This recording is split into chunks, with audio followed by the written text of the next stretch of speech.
1 Samuel 4. Tabut Tuhan dirampas. Dan perkataan Samuel sampai ke seluruh Israel. Orang Israel maju berperang melawan orang Filistin dan berkemah dekat Ebenhazer, sedang orang Filistin berkemah di Afek. Orang Filistin mengatur barisannya berhadapan dengan orang Israel. Ketika pertempuran menghebat, terpukullah kalah orang Israel oleh orang Filistin yang menewaskan kira-kira 4.000 orang di medan pertempuran itu. Ketika tentara itu kembali ke perkemahan, berkatalah para tua-tua Israel, "Mengapa Tuhan membuat kita terpukul kalah oleh orang Filistin pada hari ini? Marilah kita mengambil dari Silo tabut perjanjian Tuhan, supaya ia datang ke tengah-tengah kita dan melepaskan kita dari tangan musuh kita." Kemudian bangsa itu menyuruh orang ke Silo, lalu mereka mengangkat dari sana tabut perjanjian Tuhan semesta alam yang bersemayam di atas para kerub. Kedua anak Eli, Hofni dan Pinehas, ada di sana dekat tabut perjanjian Allah itu. Segera sesudah tabut perjanjian Tuhan sampai ke perkemahan, bersoraklah seluruh orang Israel dengan nyaring, sehingga bumi bergetar.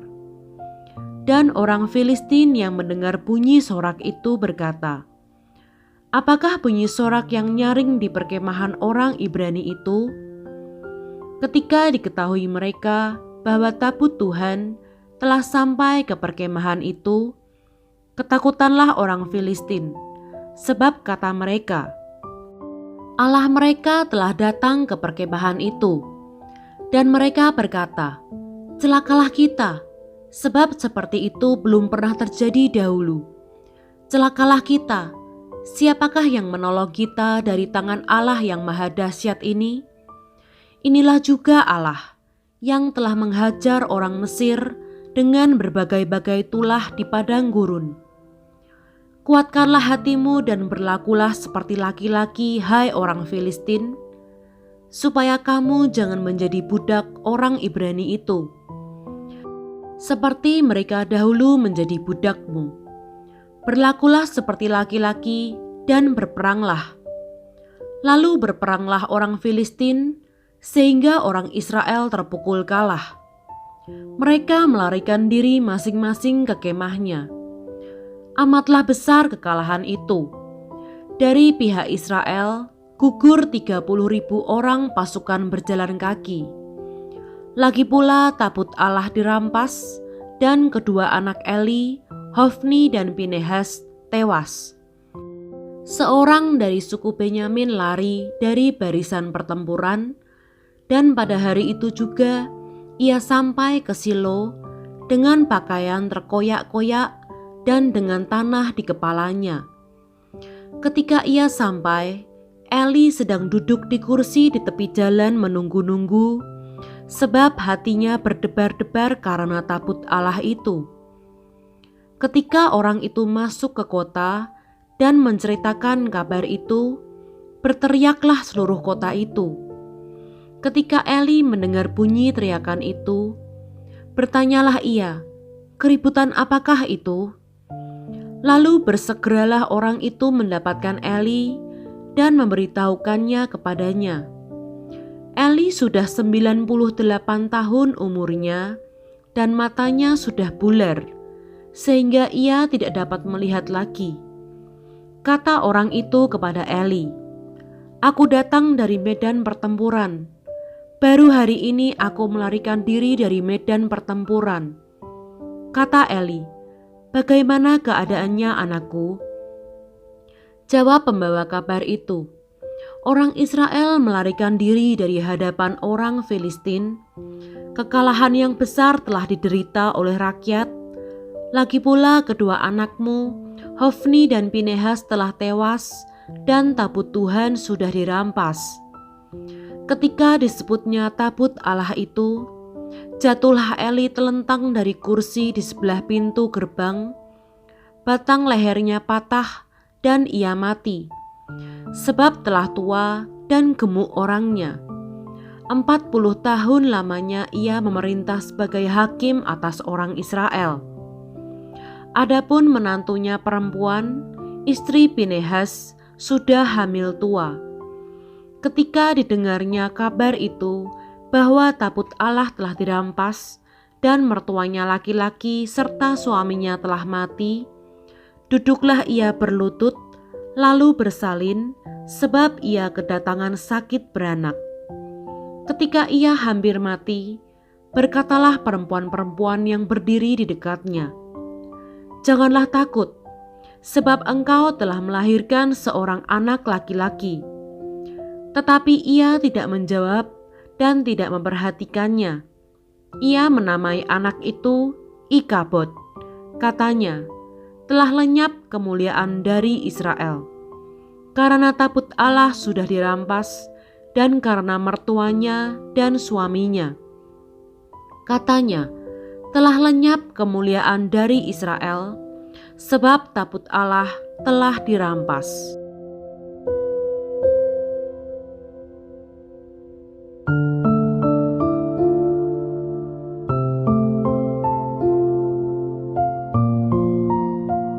Satu Samuel 5.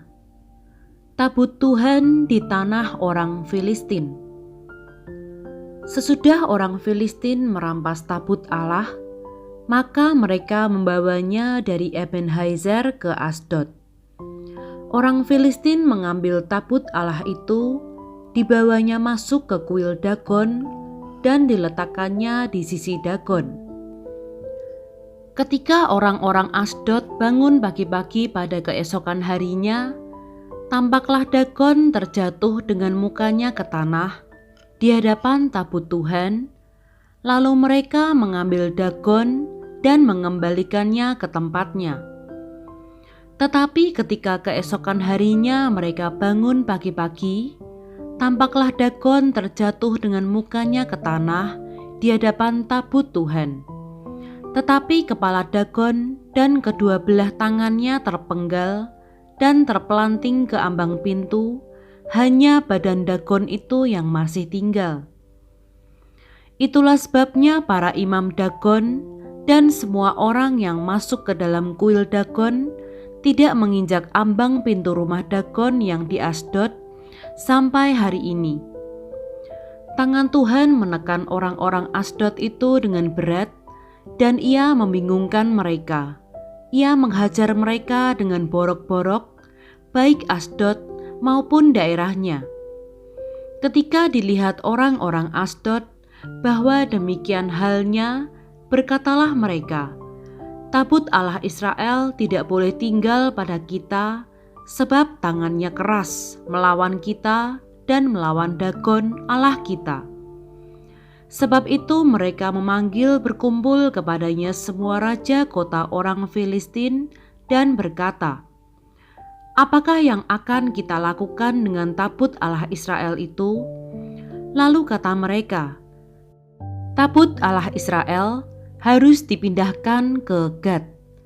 Jadi mereka memindahkan tabut Allah Israel itu ke sana. Tetapi setelah mereka memindahkannya, maka tangan Tuhan mendatangkan kegembaran yang sangat besar atas kota itu. Ia menghajar orang-orang kota itu, anak-anak dan orang dewasa, sehingga timbul borok-borok pada mereka. Lalu mereka mengantarkan tabut Allah itu ke Ekron. Tetapi sesampai tabut Allah itu di Ekron, berteriaklah orang Ekron itu demikian, "Mereka memindahkan tabut Allah Israel itu kepada kita untuk mematikan kita dan bangsa kita." Sebab itu mereka memanggil berkumpul semua raja kota orang Filistin itu dan berkata, "Antarkanlah tabut Allah Israel itu, biarlah itu kembali ke tempatnya, supaya jangan dimatikannya kita dan bangsa kita. Sebab di seluruh kota itu ada kegemparan maut. Tangan Allah menekan orang-orang di sana dengan sangat berat. Orang-orang yang tidak mati dihajar dengan borok-borok, sehingga teriakan kota itu naik ke langit.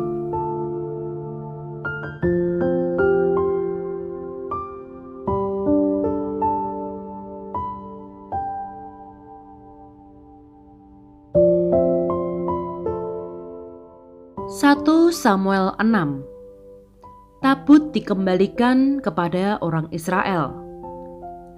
Setelah 7 bulan lamanya tabut Tuhan itu ada di daerah orang Filistin, maka orang Filistin itu memanggil para imam dan para petenung, lalu berkata kepada mereka, "Apakah yang harus kami lakukan dengan tabut itu? Beritahukanlah kepada kami, bagaimana kami harus mengantarkannya kembali ke tempatnya." Lalu kata mereka, "Apabila kamu mengantarkan tabut Allah Israel itu, maka janganlah kamu mengantarkannya dengan tangan hampa, melainkan haruslah kamu membayar tebusan salah kepadanya. Maka kamu akan menjadi sembuh dan kamu akan mengetahui mengapa tangannya tidak undur daripadamu." Sesudah itu bertanyalah mereka, "Apakah tebusan salah yang harus kami bayar kepadanya?" Jawab mereka, "Menurut jumlah raja-raja kota orang Filistin, 5 borok emas dan 5 tikus emas, sebab tulah yang sama menimpa kamu sekalian dan raja-raja kotamu. Jadi buatlah gambar borok-borokmu dan gambar tikus yang merusak tanahmu, dan sampaikanlah hormatmu kepada Allah Israel.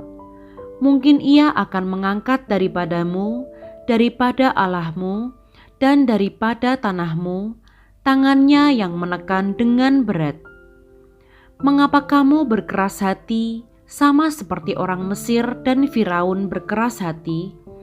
Bukankah mereka membiarkan bangsa itu pergi ketika Ia mempermain-mainkan mereka? Oleh sebab itu, ambillah dan siapkanlah sebuah kereta baru dengan 2 ekor lembu yang menyusui, yang belum pernah kenakuk. Pasanglah kedua lembu itu pada kereta, tetapi bawalah anak-anaknya kembali ke rumah, supaya jangan mengikutinya lagi. Kemudian ambillah tabut Tuhan, muatkanlah itu ke atas kereta, dan letakkanlah benda-benda emas yang harus kamu bayar kepadanya sebagai tebusan salah ke dalam suatu peti di sisinya, dan biarkanlah tabut itu pergi. Perhatikanlah, apabila tabut itu mengambil jalan ke daerahnya, ke Bet-Semes, maka dialah itu yang telah mendatangkan malapetaka yang hebat ini kepada kita. Dan jika tidak, maka kita mengetahui bahwa bukanlah tangannya yang telah menimpa kita, kebetulan saja hal itu terjadi kepada kita. Demikianlah diperbuat orang-orang itu. Mereka mengambil 2 ekor lembu yang menyusui, dipasangnya pada kereta, tetapi anak-anaknya ditahan di rumah. Mereka meletakkan tabut Tuhan ke atas kereta, juga peti berisi tikus-tikus emas dan gambar benjol-benjol mereka. Lembu-lembu itu langsung mengikuti jalan yang ke Bet-Semes melalui satu jalan raya, sambil menguak dengan tidak menyimpang ke kanan atau ke kiri, sedang raja-raja kota orang Filistin itu berjalan di belakangnya sampai ke daerah Bet-Semes. Orang-orang Bet-Semes sedang menuai gandum di lembah. Ketika mereka mengangkat muka, maka tampaklah kepada mereka tabut itu. Lalu bersukacitalah mereka melihatnya. Kereta itu sampai ke ladang Yosua, orang Bet-Semes itu, dan berhenti di sana. Di sana ada batu besar. Mereka membelah kayu kereta itu, dan mereka mempersembahkan lembu-lembu sebagai korban bakaran kepada Tuhan. Orang-orang suku Lewi menurunkan tabut Tuhan dengan peti yang ada di sebelahnya, yang di dalamnya ada benda-benda emas itu, lalu menaruhnya di atas batu besar itu. Dan pada hari itu, orang-orang Bet-Semes mempersembahkan korban bakaran dan korban sembelihan kepada Tuhan. Ketika kelima raja kota orang Filistin melihat hal itu, pulanglah mereka ke Ekron pada hari itu juga. Inilah benjol-benjol emas yang dibayar orang Filistin kepada Tuhan sebagai tebusan salah. Dari Asdod 1, dari Gaza 1, dari Askelon 1, dari Gad 1, dari Ekron 1. Lagi tikus-tikus emas menurut jumlah segala kota orang Filistin kepunyaan kelima raja kota itu, baik kota-kota yang berkubu maupun dusun-dusun sekitarnya, dan batu besar yang ada di atasnya diletakkan mereka tabut Tuhan. Di ladang Yosua, orang Bet-Semes itu adalah saksi sampai hari ini. Dan ia membunuh beberapa orang Bet-Semes karena mereka melihat ke dalam tabut Tuhan. Ia membunuh 70 orang dari rakyat itu. Rakyat itu berkabung karena Tuhan telah menghajar mereka dengan dahsyatnya. Dan orang-orang Bet-Semes berkata, "Siapakah yang tahan berdiri di hadapan Tuhan, Allah yang kudus ini? Kepada siapakah ia akan berangkat meninggalkan kita?"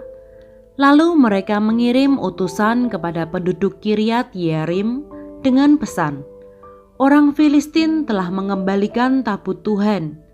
Datanglah dan angkutlah itu kepadamu."